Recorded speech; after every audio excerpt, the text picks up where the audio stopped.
एकरे के बाहर में नरमुंडा भैया प्रोग्राम हो तो इतना सजित ना। सही बात है। आज जौना कार्यक्रम में बात होखे लगे ओइ जाके हु सुने ना। हमने के बुझा था कि कृष्ण मेमोरियल हॉल पटना में प्रोग्राम करते नहीं खास कर भैया ना ना बापू सभागार तो सुर बापू दे सभागार माइनर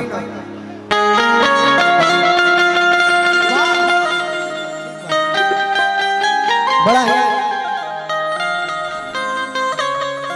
आप कहीं खड़े होकर खींचिए ना भाई, खड़े होकर खींचिए।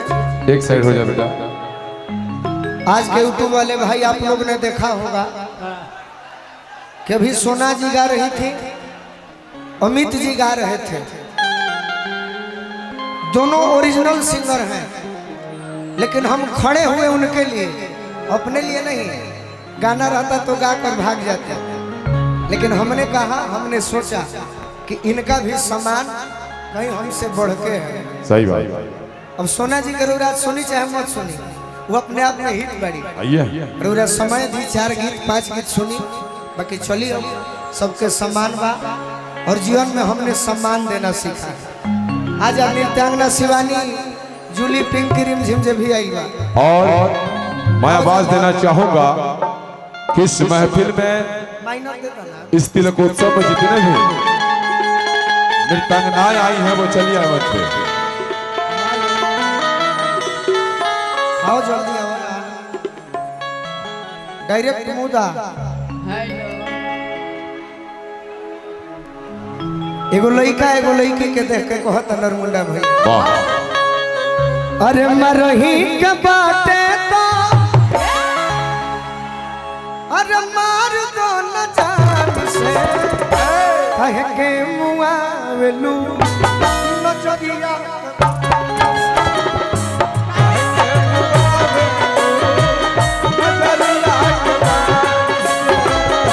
मरही के बाटे तो मार दो न जान से,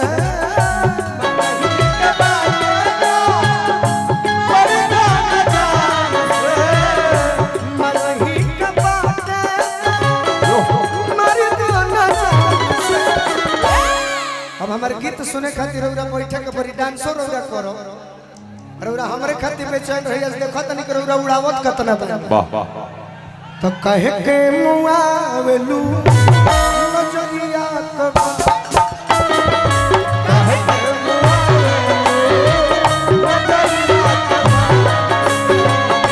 कहे के मुआवलू नजरिया कबा से,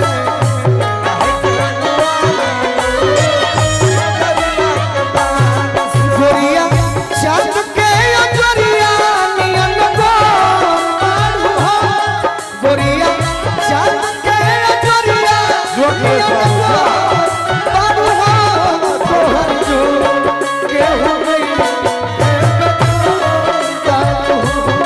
तोहर जो के हो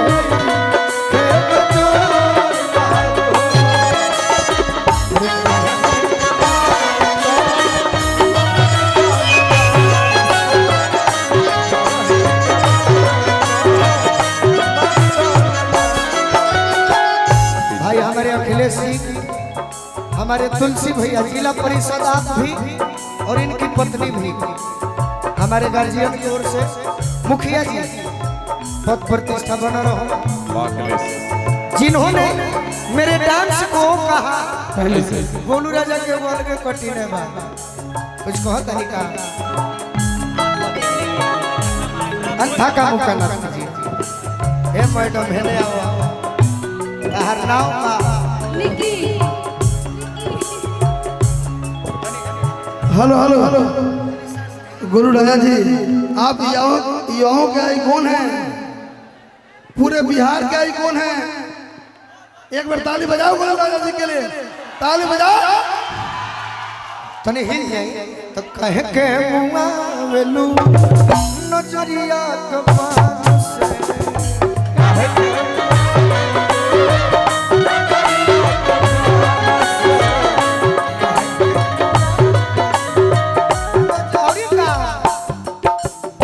लड़का कहता होनिए रहो ना ना कम समय में घर से निकले सजी सवार के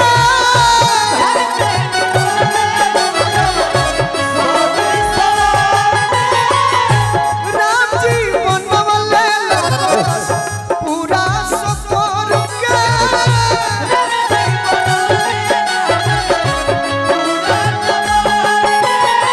झगड़ा ना झगड़ा बढ़ जा बाबू अरे छोटू अरे झगड़ा हमारी खातिर बनाओ ना तू लोग काहे करे पर भाई अरे बेटा स्वामी का आग्रह है बैठ जाओ झगड़ा रगड़ा नोक झोंक हमनी खातिर बनाओ भंडोर मुंडा भैया सही बात तू लोग ना श्रोता आपस में प्रेम बना के रखे कलाकार के नोक झोंक होत रहेला वाह हे शिवानी बुद्धि फेल पहिले बड़ू अब बुढ़वा जवान के बुद्धि फेल पहिले बड़ू बुढ़वा जवान के काहे के मुआवलू नजरिया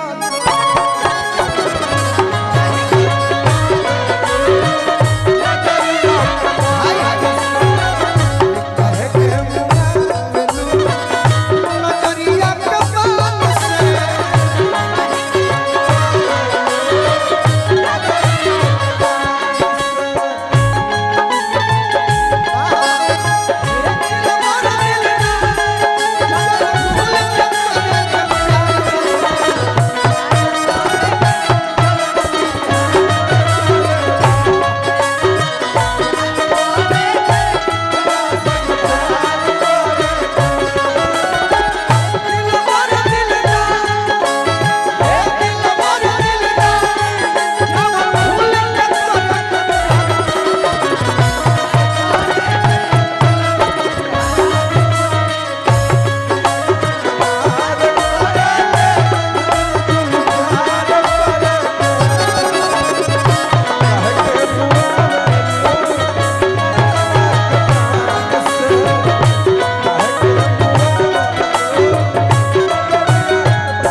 ये हमारे टिंकू भैया कार्यक्रम आयोजन अपने अच्छा किया है लेकिन जब गोलू राजा जी मंच पर हो तो गोलू राजा केवल गाने और पैसे के लिए नहीं आते जो कार्यक्रम कराते हैं आपका मान सम्मान हमारा मान सम्मान होता है तो कभी 2 दिन पहले सलाह ले लिया कीजिए कि कैसे होता है और भी अच्छा होता है लेकिन गाना को महाला बेसी होता है तो कलाकार कहीं में मजदूरी को नहीं कहल जाए तहर आवाज कितना सुंदर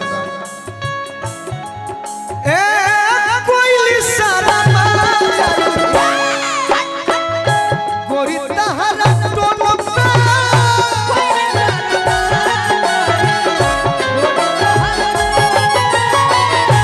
जद के भी मिलवा कोराई तो हसनो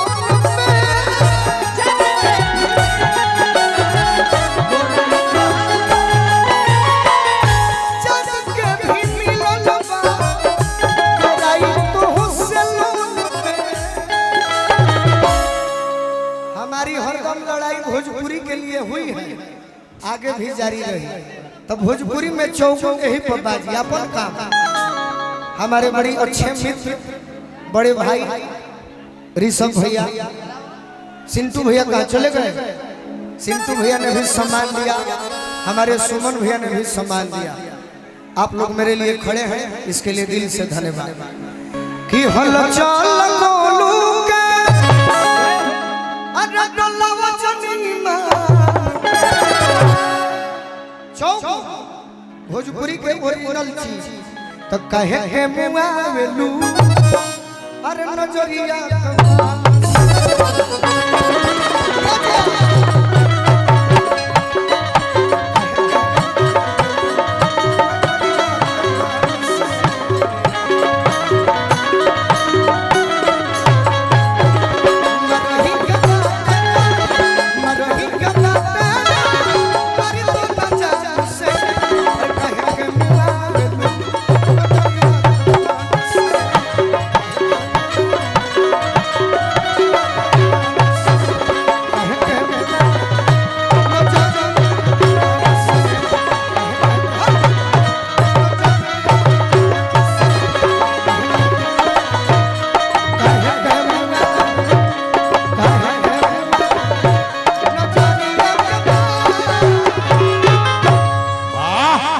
जोरदार ताली।